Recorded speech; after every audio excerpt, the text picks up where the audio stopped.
En fait, le développement économique de la Chine en 2022 n'était pas chose facile. En comparaison avec les 2 autres années de la pandémie, c'est-à-dire en 2020 et 2021, eh bien, en 2022, il y a eu plusieurs reprises de vagues de la pandémie auxquelles on ne s'attendait pas. Donc, les activités de la production industrielle ont été interrompues.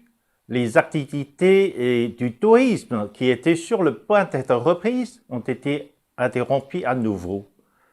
Eh bien, l'exportation a joué un rôle déterminant dans la croissance chinoise pendant ces années de la pandémie, car les autres économies étant sérieusement frappées par la pandémie ont dû importer beaucoup de produits de consommation de la Chine. Donc l'exportation a contribué à la croissance.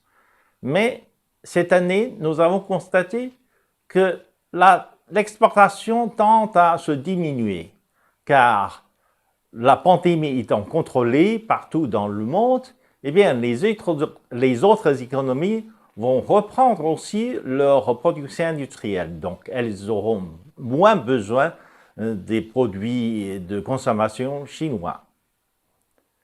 Eh bien, prochainement, la Chine va compter davantage sur la reprise des activités de services, en particulier du tourisme, pour soutenir la croissance en Chine.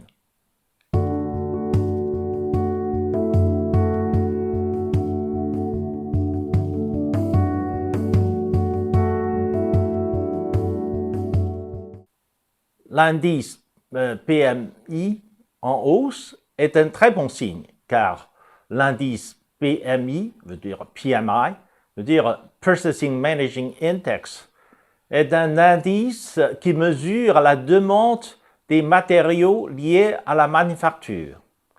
Eh bien, pendant des années et des années, l'indice de PMI n'était pas très favorable en Chine, ce qui a causé des soucis sur le problème de la surcapacité de production industrielle en Chine. Eh bien, maintenant, lorsque le PMI est en hausse, cela veut dire que la demande des produits manufacturés est en hausse aussi. Donc, c'est un très bon signe pour la reprise des activités industrielles en Chine.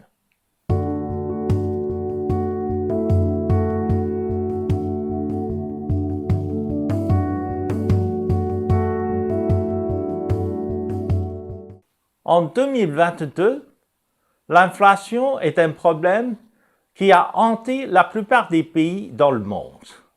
Beaucoup de pays ont dû subir la hausse des prix flamboyantes.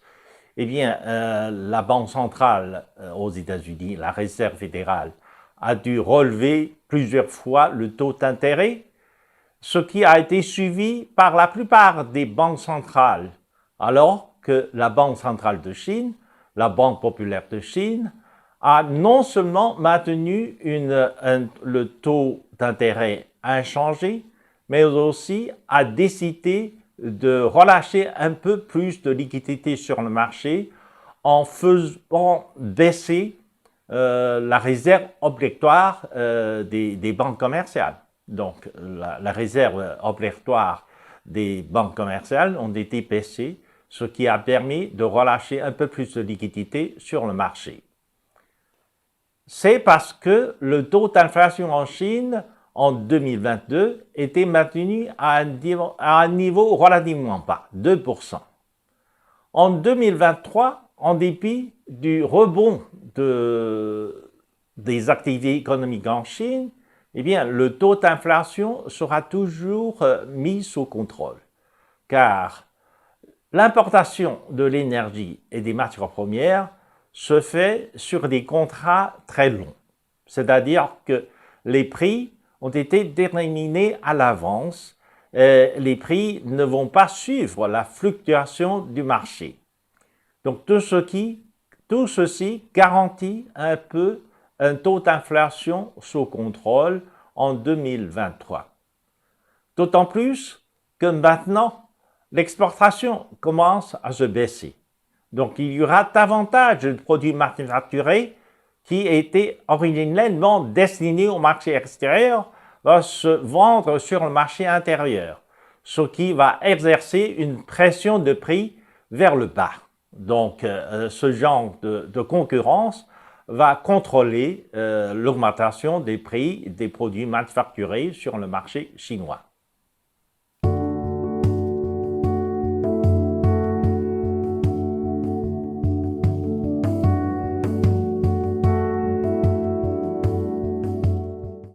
La Chine est en train de devenir le marché de consommation le plus important du monde, dépassant les États-Unis. Dans l'avenir, on va renforcer l'investissement dans la campagne pour faire revivre la campagne chinoise, pour que le développement rural soit en parallèle avec le progrès de l'urbanisation. En fait, de ce secteur, eh bien, il y aura beaucoup d'investissements se concentrer sur, par exemple, le développement rural, eh bien, ce qui serait favorable à l'augmentation du pouvoir d'achat de la population rurale.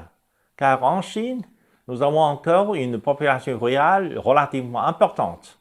Lorsque le pouvoir d'achat de cette population rurale importante sera renforcé, eh bien, la consommation la consommation jouera un rôle encore plus important dans la croissance chinoise.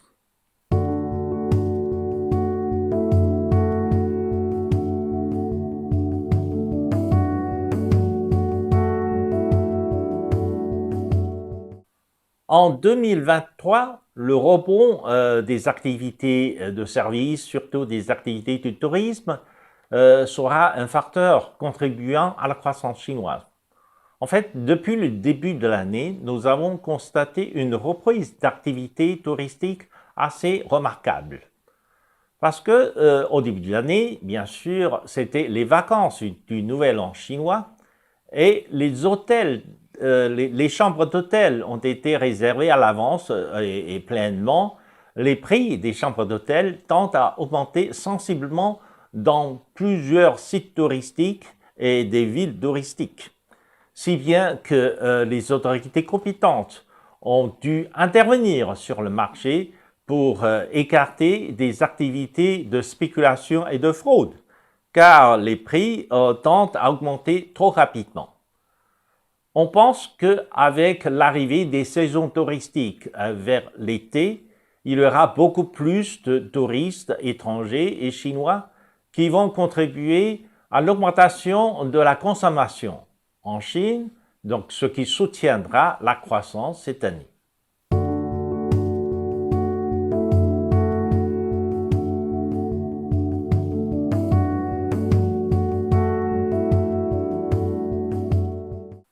Les politiques économiques visent à la fois le long terme et le court terme. Cette année, en fait, le gouvernement a prévu d'investir davantage dans ce qu'on appelle la construction de nouvelles infrastructures. En fait, par nouvelles infrastructures, on entend l'investissement dans l'installation des équipements de télécommunication, dans l'installation des équipements de traitement de données, donc Big Data Treatment Center. Et tout cela sera beaucoup plus concentré dans la partie ouest de la Chine, ce qui contribuera aussi au rééquilibrage du développement régional en Chine. Eh bien, à part cela, la Chine prévoit d'investir davantage dans des secteurs de l'énergie renouvelable, dans le secteur solaire, éolienne. On a un plan de construction des stations solaires gigantesques dans la partie nord-ouest de Chine, ce qui soulagera aussi des centrales traditionnelles, c'est-à-dire des centrales de charbon, ce qui réduira aussi grandement l'émission de gaz carbonique en Chine. Tout cela serait de bons signes pour un développement durable dans l'avenir. En dehors de cela, on prévoit de renforcer, par exemple, le mouvement de l'urbanisation, ce qu'on appelle le nouveau type de l'urbanisation. Contrairement à ce qui était passé dans le passé, c'est-à-dire on ne va pas continuer à construire des mégacités, des cités et des villes hypertrophiées, etc. Au contraire, on va construire de petites villes mignonnes en harmonie avec la nature pour que la population puisse vivre en paix, en harmonie avec la nature.